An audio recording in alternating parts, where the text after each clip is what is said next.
Hi! In front of me is XIAOMI Redmi A1 and today I would like to show you how you can rename it.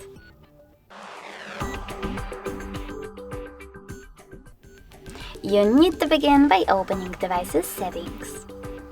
In them, scroll all the way down and choose About Phone.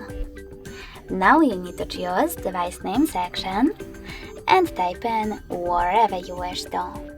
I will go with Snow. When you're ready, click on OK and then confirm your choice by tapping OK in this pop-up. As you can see, after that, the name of my XIAOMI has changed.